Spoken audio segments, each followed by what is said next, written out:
Today we're talking about calf injuries for running. I'm going to give you some DIY tips today to not only assess where that pain is, but give you some tips on how to fix it yourself and how to prevent it from happening again.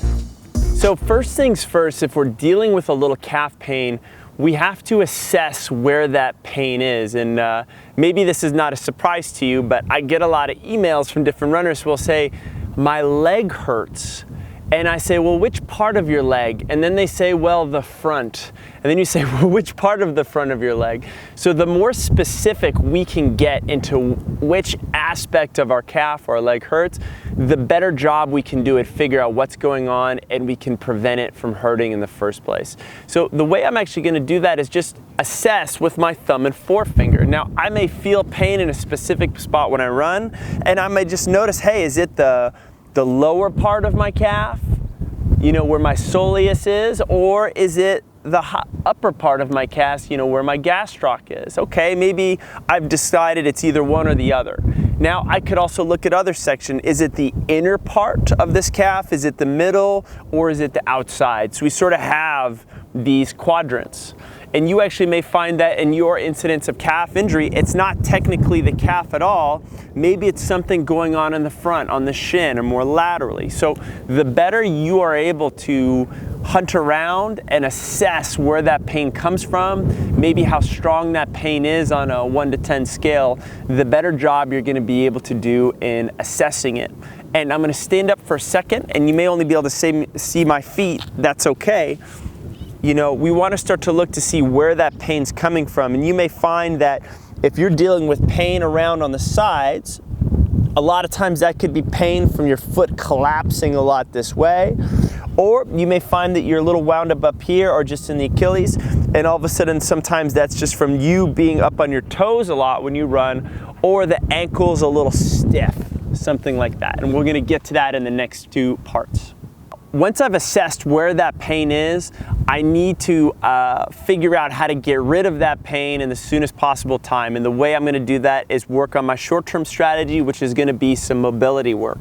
Now, typically you see some sort of mobility work as foam rolling with this bigger, softer device. But sometimes with our calf, we want something that's gonna be a little more surgical, that's gonna get into a little bit deeper. So I just so happen to have this kettlebell here, but in all honesty, if you have a coffee mug or a wine bottle or something else, it's a great way to get in there, especially if you're dealing with pain in this lower part of the calf. So what I'm gonna do is put this ankle right up here in this low part. You can tell this is already a smaller diameter than a foam roller and a little bit of a harder surface. And I might not even need to cross my foot, but I'm gonna work on rolling laterally back and forth. I'm gonna work on maybe some hip circles. And not only am I gonna go in the area that's particularly painful, but I'm gonna go on the area that you know, is either above it or below it, because that's an important part. I wanna kinda hit this whole aspect of the calf. And once just like I said, we've got these different quadrants, this inner part, middle, and outer. I kinda wanna hit each quadrant for the lower part of the calf, and then I wanna go into the upper part of the calf as well. Another way I could do this, if I don't have one of these, I could take a ball. This happens to be a yoga tune-up ball. We really like these. Or it could be a lacrosse ball. And what I'm gonna go ahead and do is work on my calves by kneeling first, sitting this ball back in my upper part of my calf this way. This is great if you're dealing with more of an upper calf injury. And I'm actually gonna sit back into it. Whew! And find some tight areas in there. And hey, even if you don't have calf pain, I challenge you to try this and see what you feel. You may find that you've got a little something hiding under the surface than you didn't even realize. So spending a couple minutes a day working on your calf with different implements, really getting in there after you've assessed if it's upper or lower, is crucial for getting you back to recovery. Now, the third way to really prevent that calf pain from coming back is to work on our running form, on our running technique, because a lot of times it's our mechanics that are off that usually invites that injury from happening in the very beginning. So if we run with better mechanics for longer periods of time, we're usually good to go, or we're able to last a whole lot longer. Now, there's really two categories of runners who deal with calf pain. The first one is going to be the stiff-ankled runner. And a lot of times the stiff-ankled runner is also the guy who can't squat down very low because his ankles are so stiff. He's lacking dorsiflexion, and they definitely can't squat down with their feet together. So if you're a stiff-ankled guy, see if you can do this. If you can't, you've got a little work to do. The way you'll see that show up in your running a lot of times is that you might be that person who also tends to run up on your toes a little bit. These ankles are so stiff that you actually never let your heels release and relax to the ground. A nice way to assess that is not only to feel, you could check the wear and tear of your shoes, or you could have someone film your feet in slow motion, either on a treadmill, from the side and forward, just to give yourself that sense. But either way, you're somewhere here. Those calves are never relaxed. They're on all the time, and that's why they get a little angry. So the best way to fix that is actually to start with just some running drills in place. The first thing I'm going to do is just some light hopping. I relax my ankles, and every time I hop, I want my heels to relax and actually unload on the ground. I have that little heel kiss. Notice it's not a stomp, it's a nice kiss and caress. If I can do that reliably, I'm teaching how to unload and relax my calves. If I have that, I can start to jog in place, same thing, relaxing those calves, and I can start to pull a little bit higher. But every time I pull, this ankle is nice and relaxed. A little quick strategy if you find yourself still struggling there is to relax your shoulders and take a few breaths. If you're concentrating and your shoulders are really stiff, guess what? Your ankles are going to be really stiff too. So relaxing these guys is going to help relax your ankles. Now, the other type of runner we see with calf and Achilles pain in that general area is the runner whose foot collapses every time they take a step. And usually we see that marked by pain kind of hitting laterally around the ankle, the Achilles, something like that. So for you, the key thing is actually developing hip stability and ankle strength. The way you could do that is just one, working on some single leg balance, trying to stabilize your hips.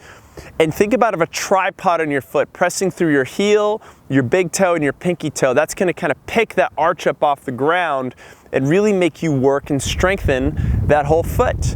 I could challenge that with some single leg deadlifts. I could challenge that with some lunges going back and forth. And that's a nice way to sort of build up my ankle that way. For you, for running, the key thing is actually going to be your cadence. A lot of times when that cadence is too low, it's too relaxed, that foot hits the ground and it's got all this time for this foot to collapse inwards. When it collapses inward, it's when I get in trouble.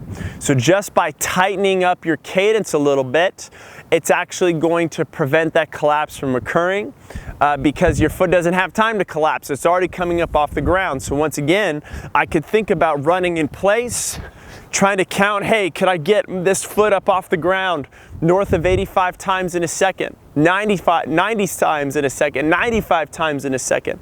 If that's not bad, I could try this with an audible metronome, see how that sounds, and that will give me that count. And then all of a sudden, if I am struggling to do this and running too fast, we'll do this running in place. You'll notice that I can run with a really high cadence and not go anywhere. So working on that will be really, really key.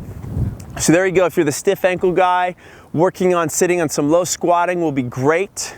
Working on relaxing those ankles with just some little jumps will be fantastic. If you're the person whose ankles tend to collapse, you need to work on some single leg strengthening and some balance work, and you need to work on your cadence. But if you do both those things, it's going to improve your running for the better.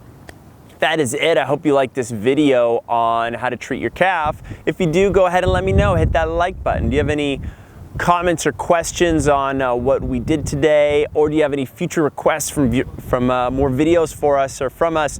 Go ahead and hit us up in the comments section.